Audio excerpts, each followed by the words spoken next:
the Ladies of Selling LA Luxury podcast, and we are your hosts. I'm Angel. And Marie. And we are going to talk about what most agents leave to the sidelines, which costs them their reputation, opportunities, and a lot of money. So do you want to jump right in? Yeah. I'm guilty of this one, so I'm going to start on this one. Past clients. So a lot of times we're always looking for what's the next? Who am I calling? Who can I door knock? Mm-hmm. Who can I go on social media and get? And we're not thinking about all of our past clients and referrals from past clients. Yeah. And even talking to past clients, they might not be in an opportunity to buy again their single family residential, but maybe they want to take money out and invest. So past clients not only are additional revenue resources because they might want to buy a second home, they might want to buy a vacation home, they might want to start investing, but also you've done an amazing job for them, so they're going to refer you. Mm-hmm. They know your ethics. They know how hard you work. They know everything about you. So go back to them and love on them. And that's one of the things that I've been guilty of, being in the industry for 17 years. Yeah, you have. I'm still friends with my very first client, who was amazing. But I will say, wait, quick antidote. So when I got into the business, it was like it's been the last few years. Margot's going up. It was a friend of mine. Our kids went to preschool together. So again, of course, I'm aging myself again. And we put the house on the market for $1.9 million. I think we put it on for $1.970. Sold within 1 week for over $2 million. But here's the thing that I love about my Alex Peterson. I love you. I gave her the inspection report, not the request for repairs, the inspection report. She wanted to see what was wrong with her house. Before I represent the seller, right? Before the agent even gave us the request for repair, she had fixed everything on the inspection report. Oh, you did tell me about this. The easiest transaction I ever did. My very first transaction was an over $2 million house. I was like, why have I not been in real estate before? Like, I love this. So past clients, not only can they refer you additional clients, but I'm in the stage now where a lot of my past clients are like, look, I've got this equity. It's just sitting there. Let's take it out. Let's do either a second home or an investment property. So past clients are. I will say too that past clients ruins your reputation, because if you're not loving on them and you're just like focused on the transaction and the next transaction and the next transaction and the next transaction, what's the next thing and the next thing, they're like, you forgot about me. Yeah. Like, what? We just spent all this time together. Escrows are very intimate. We spend a lot of time. We go through a roller coaster through a lot of them. They're not usually typically easy. They're never like this. So there's fires to be put out. There's a lot of personal information that you learn about them. It's a very intimate process. So then imagine if you go through this emotional, intimate process with someone. And then you don't hear from them again. And then they're gone and they ghost you. It's like going on the best first date ever and then you just never hear from them again. Totally, like, it's like so disappointing. It really is. So I feel like the one thing I think I'm really good at, because I don't even consider clients, I say like they're the chosen family and that they're extended family. So they come first. So I'll pick spending time with our past clients before I ever will go out prospecting, because they're so important to me. Yeah. You know? I agree. But I feel like it ruins your reputation if you don't have that focus, because then you're just like, shit. Next. Yeah. And then they forget who you are. Yeah.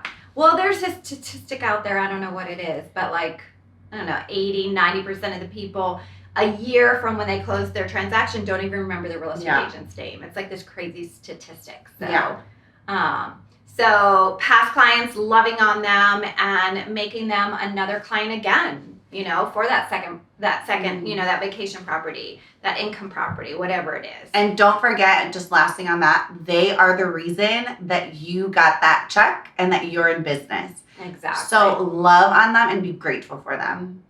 Another really big one is your entire database of real estate agents that you know, right? So, or not even that you know, you can find. You don't know. Yeah, even online you can find them. Right. So if you're representing a seller and they're moving to Texarkana, Texas. I knew you were going to say that area because I don't know why she loves. I can't even say it. I don't love Texas.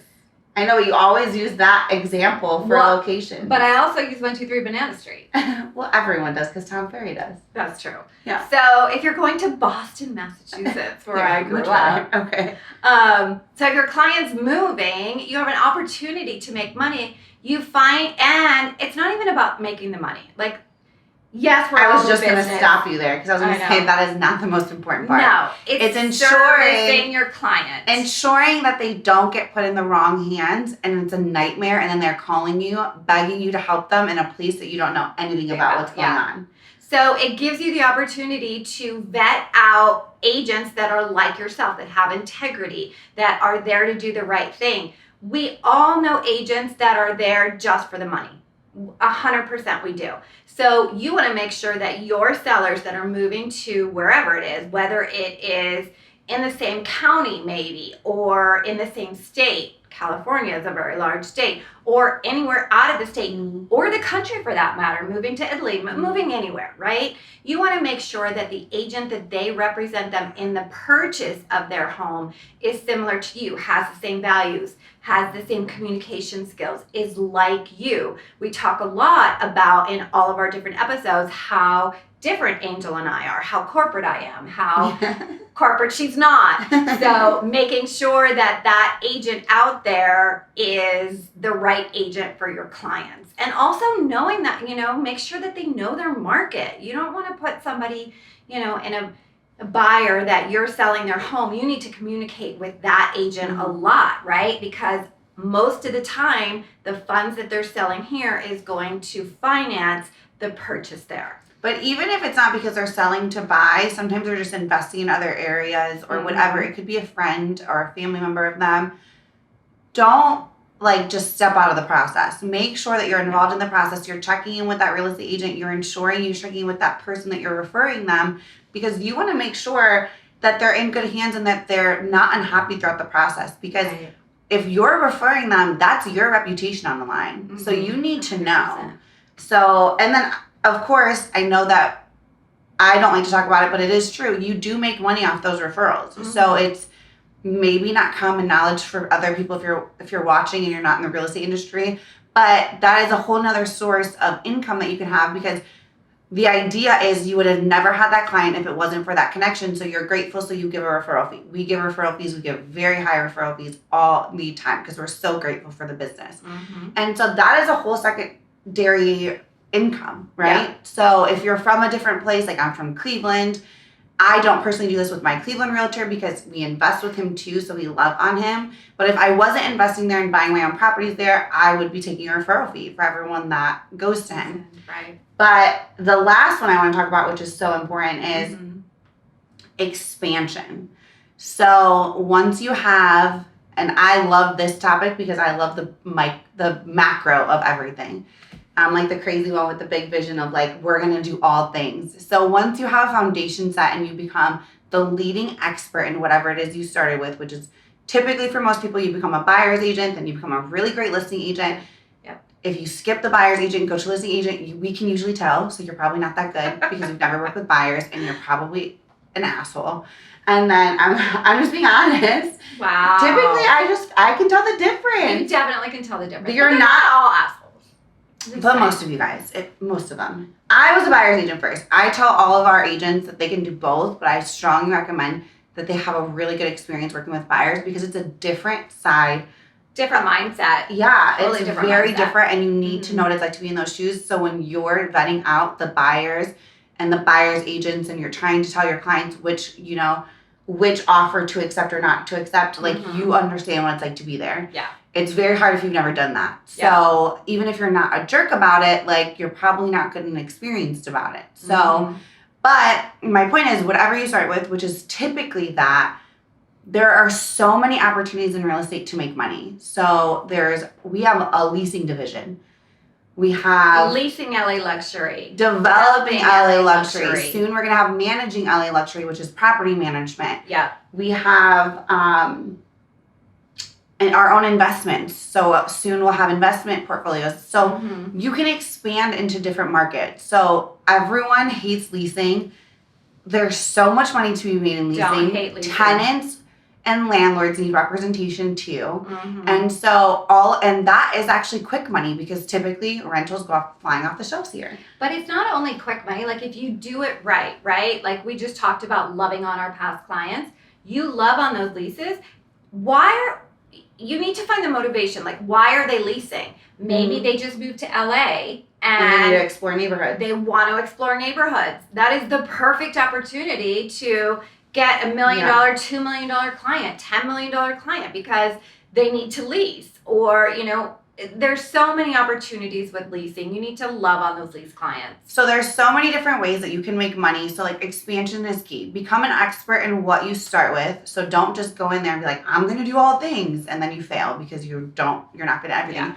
Or you become the agent that is really good at investments, right? You understand acquisitions of investments. You look at it differently. Like you represent investors. You represent, investors that are selling and buying and going into 1031 exchange. And you understand all that. That's, if you do that, you need to understand all of those. All of that. Right. And so you're leaving money and opportunities off the table. And also, most importantly, you're leaving people that need to be serviced and have help, and they need good representation off the table. Yeah. So we talked about loving on your past clients. Yeah. Expanding your business anywhere in the United States or internationally. For a referral network. Referral network, not just for your clients that are selling, but if somebody wants to invest, if they want to, stay in California or wherever you are and they want to invest somewhere else. Like we have an ecosystem through the Tom Ferry Network, and it's around the entire world. It's amazing. Yeah. And then we talked about expansion in your business. So different departments. Yeah. And that takes a lot of time. Like I can tell you, developing LA Luxury has taken us almost 2 years to become to get our feet wet in that area. Yeah, leasing is a whole different ballgame. We have so far to go. Yeah, and so don't bite off more than you can chew, but don't leave other things on the table. So become really good at what you're doing, and then don't forget your reputation is number one. Mm-hmm. There's tons of ways that you can make money outside of just buying and selling real estate with your buyers and sellers. And what else? That's it, right? That's it. So you already know the drill. Like, comment, subscribe, DM, phone calls. Call me. We love to hear from you. And until next time, beautiful humans, namaste.